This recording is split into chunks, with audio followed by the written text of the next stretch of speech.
Do you wonder if you're the best version of yourself? This is the question we seek to answer in this podcast. We reveal information that helps you recover your health and become resilient. Modern life makes us fragile. Our diet, lifestyle, and environment set us up for failure. We do not accept this. We seek optimization. We strive to become dynamic.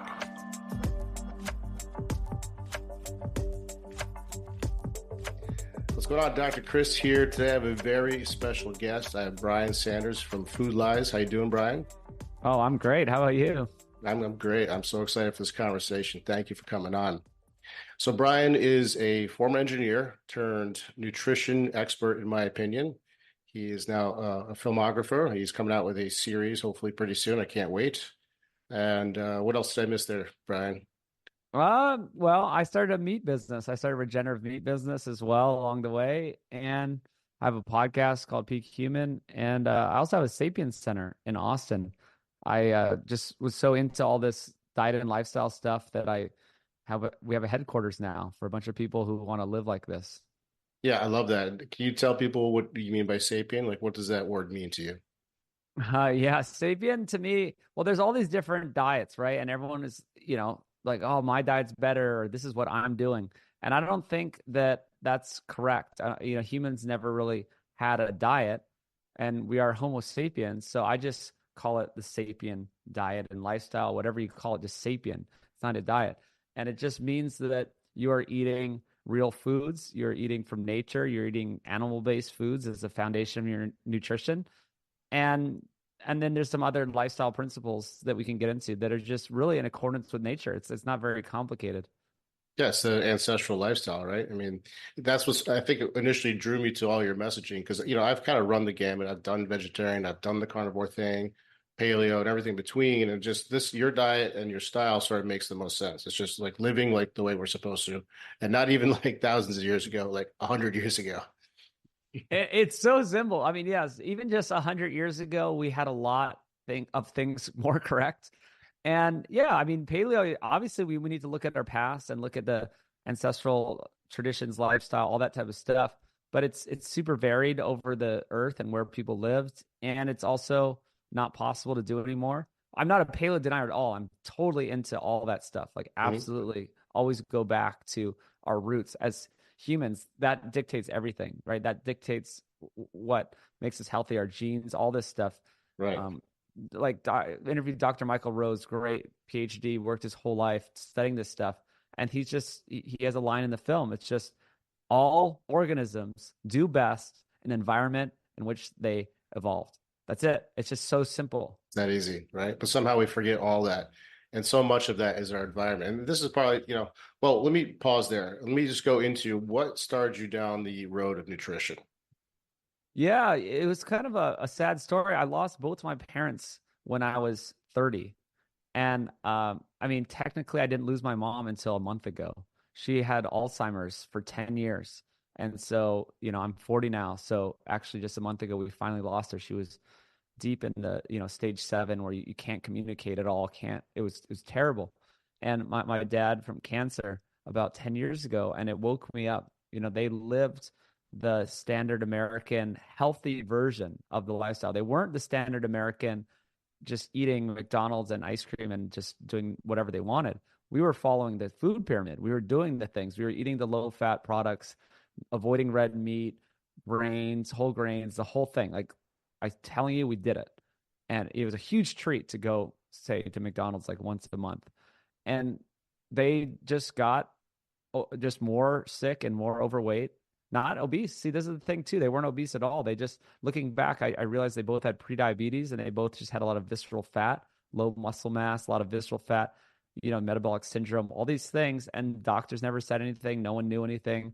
And then they just got these chronic diseases. And I was headed that way myself. I was 30, had a dad bod going, had all these different chronic issues, started to take medications, heartburn, chronic overuse injuries, pain in my knees, all these type of things that everyone thinks are normal. And I just started eating more meat. I did the opposite of what they told me. I ate butter, red meat. I didn't stop eating all those whole grains, and everything went away. All my problems went away. And I lost, 20 pounds of fat. Hmm. And I just felt amazing and everything got better. And that's how I got on this whole journey. Yeah, that's great. I had a little bit of a similar story. I didn't have any loss of my parents, but in terms of my own health, I had this like kind of chronic wheeze and cough and just constant congestion, some weight gain, and then I went carnivore, and I'd say like 90% of that went away, and I dropped like 30 pounds within a couple months. So I was kind of on the carnivore camp for a little while, but then I started to slowly reintroduce fruits and vegetables, and now I feel like I'm in the right spot for me. And I think that's a great thing for many people to do is to try elimination and start to bring stuff back. And you tend to fall on a diet that kind of works best for you. Yeah, I love that. That's what I did. There's keto too. Some people, maybe they should just avoid a bunch of carbs and really reset their gut, reset their Hmm. minds, reset their habits. Like you don't need to constantly be snacking or having these sugary foods or starchy foods. And then, Right. yeah, then get them back in, but the real versions, right? We're talking about like fruit and like sweet potatoes are just real Exactly. food versions. Yeah. Yeah. All right. So then you decided to make a movie, or sorry, a docu-series, right? What Yeah. Yeah. I is this started just to a spread the film. message? Yeah, it's trying to get it all out in one place. So normal people aren't going to go to hundreds of conferences, podcasts, research studies, everything I do that you probably do as well. You're studying this in school. No one's going to do that. We need to get it out into a Netflix thing or something, right? Amazon, whatever it goes on, it's going to be fun, entertaining, informative, easy to understand, visuals, show all this stuff. And once you see it, you understand everything, right? We've only gotten episode one done. The other 5 episodes are written and filmed. We just need some help finishing post production. But it is going to be so clear what we're supposed to eat and what the real problem is. The real problem is processed foods. And really, the narrative in the mainstream is blaming meat. Yeah. And it's just crazy. Yeah. And I feel like I have big expectations, Brian. I gotta tell you, I hope Mhm. this is the documentary that sets it all straight because there's so many other documentaries in the other camp about being plant-based. And I don't, have a problem with people being plant-based, but this demonization of red meat and saturated fat is just completely backwards. So it actually, I was just rewatching what was that series called? You Are What You Eat. Did you happen to see that? Uh-huh. Yeah, Yeah, I only got unfortunately. about two episodes in, and I couldn't anymore because it's so clearly biased. Like even the cover of, I think they have multiple covers, but one of the cover there's a picture of a woman in a purple dress, and on her left is all fruit and vegetables, and on her right's all red meat. Have you seen this? Do you know what I'm talking about? I've probably seen one of the versions. Yeah. Yeah, so the dress on her left side is all like bright purple, and on the right side it's gray. Yeah, it's like rotting or something that associated with the meat. So there's all this subliminal stuff. And actually, I was just looking at this today. This is crazy. Can you see that? It might take a second to pull up there. So what that is, so in that study, can you see that, Hmm. Brian? A little Yeah. bit. So they did twin studies which can be really compelling. So what they did is take one twin, put them on a vegetarian diet, and the other one on a basically animal-based diet, and they'd take all kinds of things like blood pressure markers. And one of the things was a DEXA scan. That's what you were just looking at. And so what they did is they show a little icon of a vegetable, and you see the DEXA scan of twin number one looks clean and everything like that. And DEXA scan number two for the carnivore-based diet, you can see her bra is red. Hmm. So on a scan, you don't see color, right? So what Yeah. that means is they went in and drew her bra red as if she's diseased or has breast cancer. Like this to me is crazy. If that's not propaganda, I don't know what is. Oh, it's totally doctored. Yeah, that doesn't make any sense. Yeah, I know how they do this stuff. Well, they control it, right? It's their documentary. They did that Yeah. with Game Changers as well. They Yeah. did these bogus tests that weren't science based at all. They weren't controlled in any way. It was just a bunch of vegans making things up, and they did the same thing. And speaking of twins, I just interviewed a woman who has an identical twin. And so this lady is animal based. She's super fit. She's like a health coach. She looks amazing. She's 47. And her twin sister, identical, has been plant based for decades and has like 10 different diseases, completely messed up, mental problems, all this stuff. And they supposedly they have the same genes, right? They're identical. The only Yeah. thing that's different is the diet. And she eats a clean diet. She's not like the processed food vegan. She's a very, very clean eater. And so let's use that study. Why not study them? Exactly. It's crazy. Yeah, I don't think a lot of people don't realize how many nutritional deficiencies, like micronutrient deficiencies, you'll have on a vegan diet. I mean, B12 is just one of many examples of things you just cannot get on a vegan diet. So, Yeah. yeah, anyway, so when do you anticipate that the series will be coming out? I wish I knew. We're looking for help right now. We're trying to reach out to the right people. No one wants to spread this message. I don't know if it's just I'm not connected with the right people or the plant-based agenda is too strong. Hmm. But we're having trouble getting it to the right people. And yeah. Well, how can the average person help you? Do you have a Well, if GoFundMe? anyone knows, yeah, I mean, follow me on food.lies on Instagram and reach out to me if you have any connections, if you know someone somewhere. I mean, we just need anything. It could even just be supporting it. I mean, it's on Indiegogo, just getting a few dollars, you can pre-order it and it'll just help us. Yeah, and actually supporting your meat company too. Tell us about the meat company again. Yeah, The it's called companies. Nose to Tail, nosetotail.org. And, it's people in Texas, these great ranchers, they figured out regenerative 30 years ago from Alan Savory, actually, the man himself. He was teaching holistic management, this regenerative agriculture where they move the animals around almost daily. They have a year grazing plan. They eat a diverse diet. It's better for the land, puts nutrients back in the soil, puts carbon back in the soil.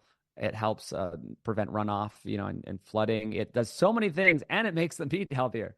So in general, people haven't heard of regenerative ag. They should look it up, support local people. And if not, you can get it sent to you with nose to tail. But it gets way more nutrients actually in the meat. And so there's new science. Dr. Stefan van Vliet looks at this stuff. They look at these 50,000 secondary compounds that are in meat that we're just discovering. And they realize that how nutrient dense it is. There's so many compounds in red meat that we didn't even know about. Everyone knows that it has a great source of protein, tons of different vitamins, minerals, iron, B12, of course, all these things that you need.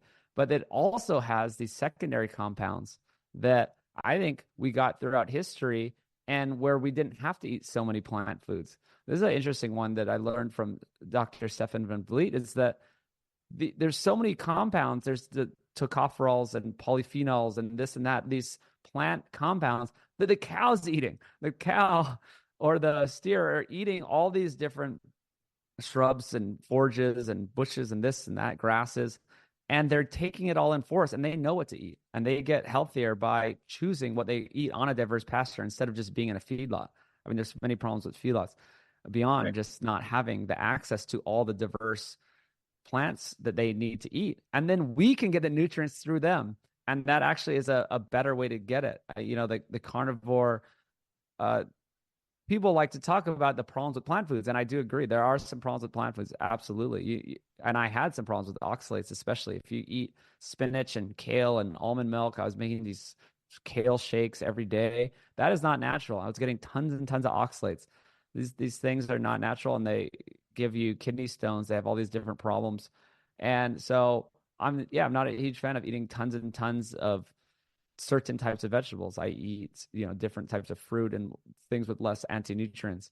So but the idea with the cow eating all of these diverse forages for you is that you can get all of these secondary compounds without having to get the anti-nutrients that come with the plants, especially these modern varieties, or even just the pesticides and all these things that come with the modern varieties of plants. Yeah, and I listened to that podcast with Dr. Stephen, was it Van Belay?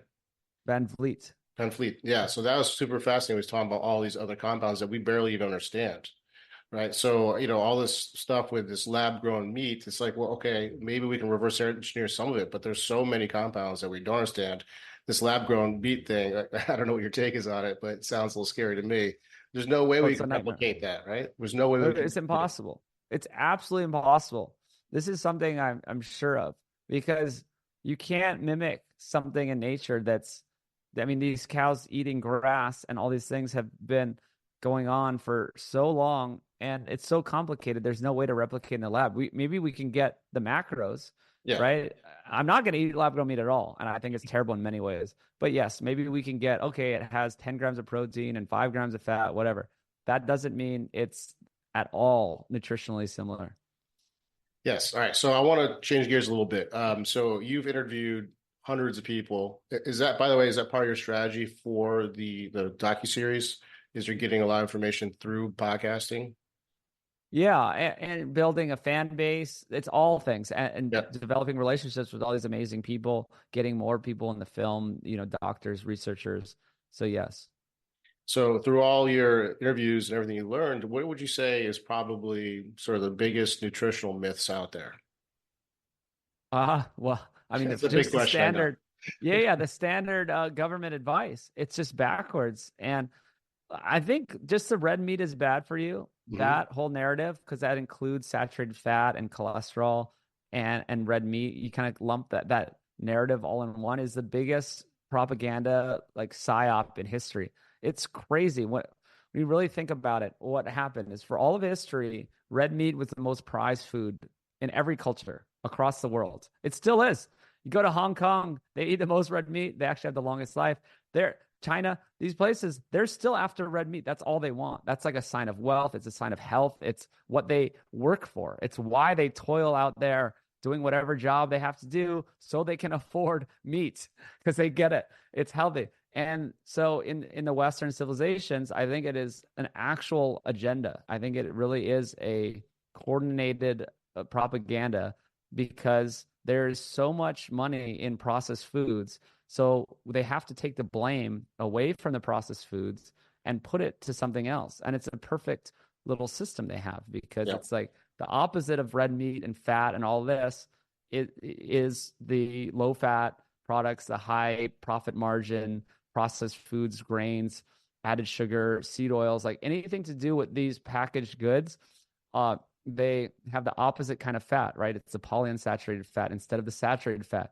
Right. It's all of this like lower protein, lower nutrient stuff that is terrible for you.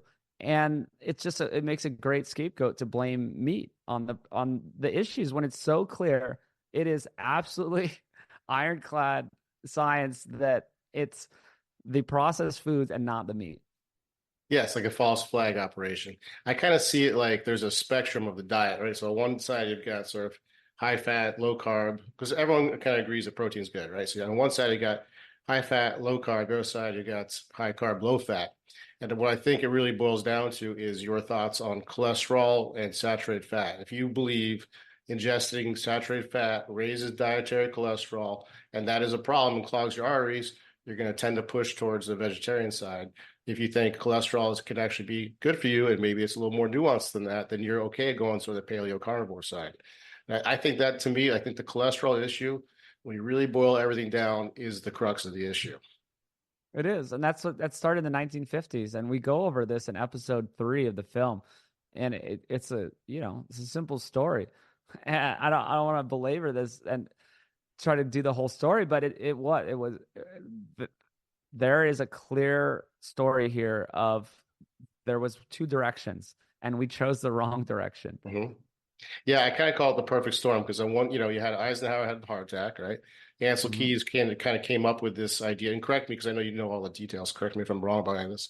So Ansel Keys came up with the hypothesis that saturated fat clogs the arteries, right? Then he went to set out and prove that with the 7-country study, which is completely flawed.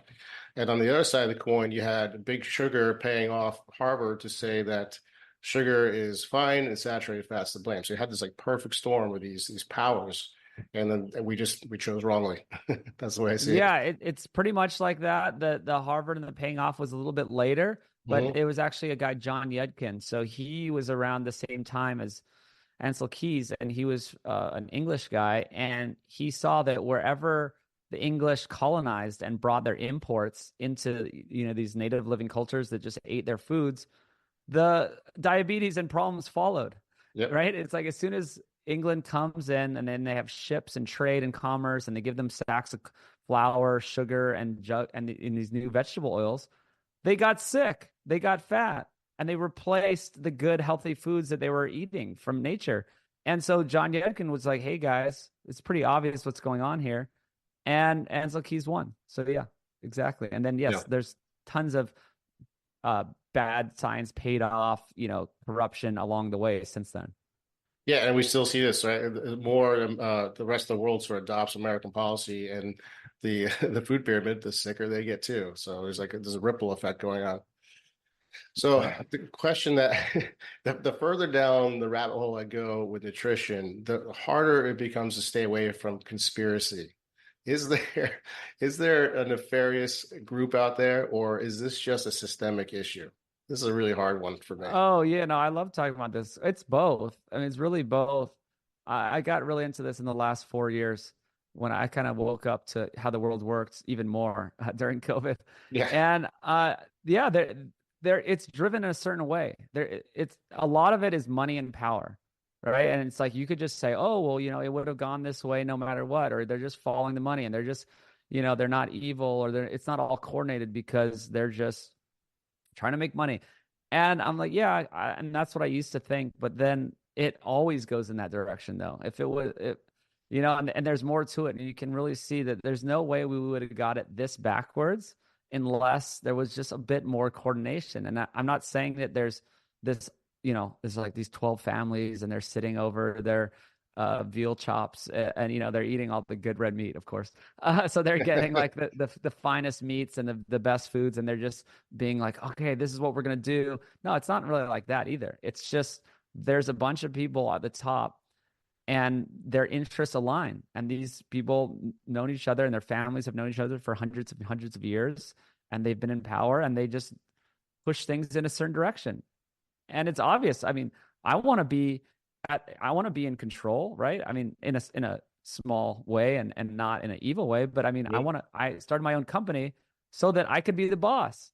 It's good. I get to make the decisions, right? I get it. It's human nature to want to be at the top and want to make money and want to, make the big decisions. And there just happens to be a group of people, a loose, group of people that have pulled this off. So I don't think it's that much of a conspiracy. It's just human nature. Yeah, I think you're right. I think you nailed it. And it becomes more and more obvious. You start to look at all the other recommendations, all this fear of the sun, fear of salt, like all these things that are like support life that we know make us healthy. Everything is backwards. Just listen to what they tell us and do the opposite, and you will tend to thrive. Well, that's how I know exactly, because they couldn't have got them all wrong. Like they would have accidentally got some of them correct. But when everything that is healthy for a human they get wrong, then I know. And this also is something I discovered that's just sort of a law of nature. I've my bigger theory with Sapien is that you can't cheat nature, and that therefore you must align with nature, and that everything goes wrong with health and society when you move away from nature or you decouple from nature. Example of this is, of course, processed foods. That is the ultimate example of decoupling from nature. You are literally breaking it down and trying to put it back together, and it doesn't work, and people become sick. So the problems come from going away from nature. But one of these laws of nature is that what's good for the top, whatever it is, in any kind of hierarchical structure, what's good for someone at the top is very often and usually bad for the person at the bottom. And it's just sort of this law of nature. It's like I there's no way to explain it more than this. That's just what it is, right? It's just like if you are a pharaoh, what is good for you is not good for the slave that has to build a pyramid. And it's just what's good for the slave, which is freedom and healthy foods and a normal work schedule and good sleep, is bad for the pharaoh. It's just how it works.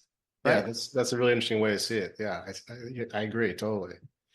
I also think like this whole push right now and this explosion of cold exposure, heat exposure is just more evidence of that. Like people are just craving, like we're not supposed to sit in air conditioned houses and cars and gyms and offices all the time. And if you just take 2 minutes of your day to sit in cold water, people are seeing massive benefit just because they're aligning with our ancestral way just a little bit.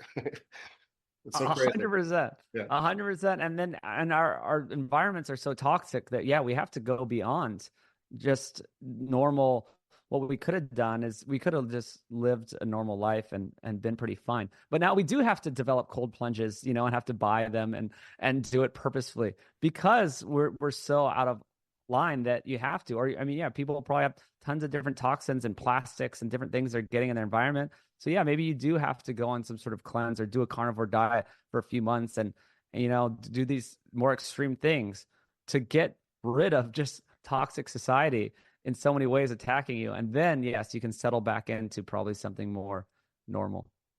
Yeah. So what does your like health routine look like? Obviously, very cleanly, right? Very ancestrally. What about the rest of your like exercise and sleep? What does that look like?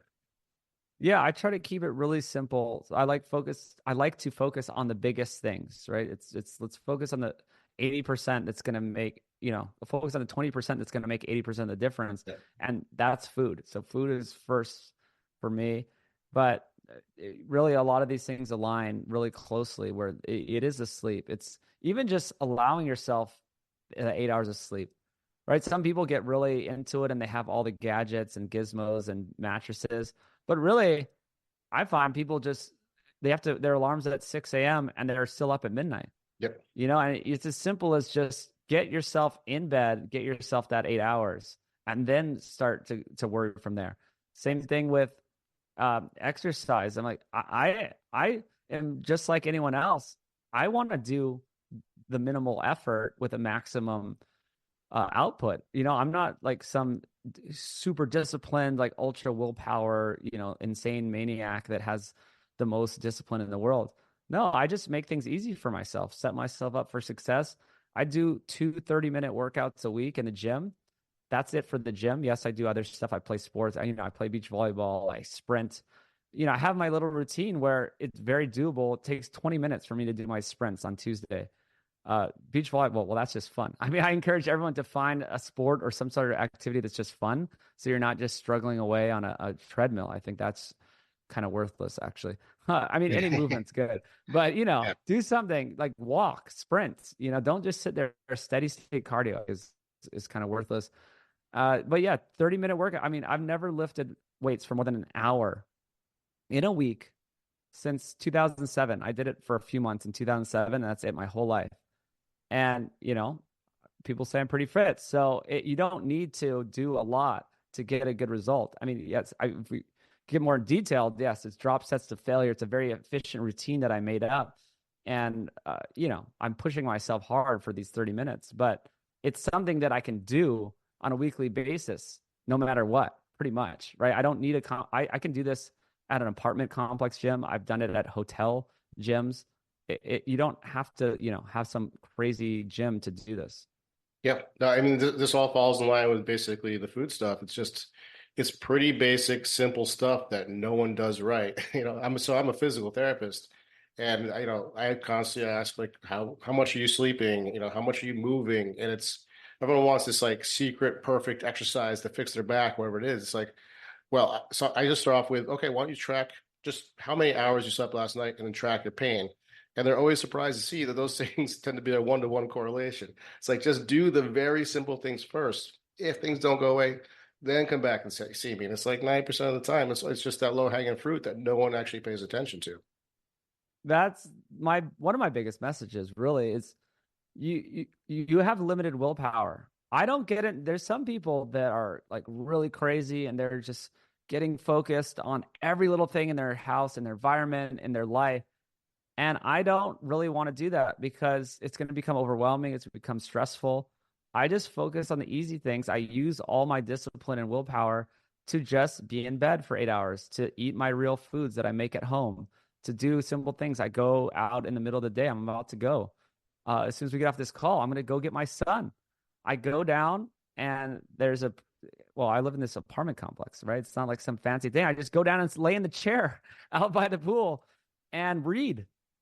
And I get my son for the day, and so I just focus on the basics, and I've been able to be consistent at that. And that's the name of the game.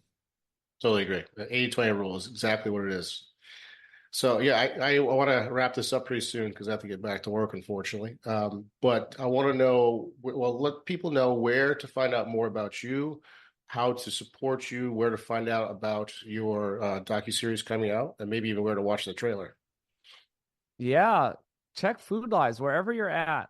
I'm kind of in different places, but it's always usually under the name Food Lies. Twitter, Instagram, Facebook, YouTube. And to go to the Food Lies YouTube channel, you can watch the trailer. It's 3.5 minutes. We spent a lot of time on it. I think people will really enjoy it. And we're doing something different here. It's not some little side project. A lot of people, they're like, "Oh, you're making a doc. Oh, that's cute," and they're thinking no one's going to watch it. I'm like, no, no, no. We're doing something big. This is good. Yep. This is quality. This is kind of my life's work. So yeah, check that out on the Food Lies YouTube and anywhere else. Yeah, I try to do a lot of different types of content to just spread this word, and really, it's all free. Like Peak Human Podcasts, it's all there. Yeah, your podcast, by the way, is one of my favorites. I listen to it like pretty much every episode. I get a lot of information that I spread to my patients through your podcast and through all your guests. So thank you for all the work you're doing. And also, so I mentioned to you offline that I just watched your trailer again last night, and every line in that trailer, I'm like, yes, yes, this is it. It's the message. So I love it. Oh yeah, we worked hard on that script. Actually, we have a great friend that got me into this 10 years ago that helped. He's professional writer and helped us write that thing. Yeah, no, he's doing a great job. So are you. Okay, Brian, I mean, I could sit here and talk to you for hours, but I'm going to let you go. I will post any information that you shared in the show notes. Other than that, I'll be talking to you guys soon. Thank you, Brian. Thanks, Chris. A ship in harbor is safe, but that's not what ships are meant to do. What does this mean? It means exposing yourself to difficult situations so you become resilient. If you need help building resilience, check out our flagship program called Physiologic Flexibility. This is a 3-month do-it-yourself program that teaches you how to maximize your homeostatic regulators, such as your pH, blood glucose, O2 and CO2 tolerance, and temperature. We give you specific action items through the program with the goal of becoming anti-fragile. If you want to become the inspiration for your friends and family, this is the program for you.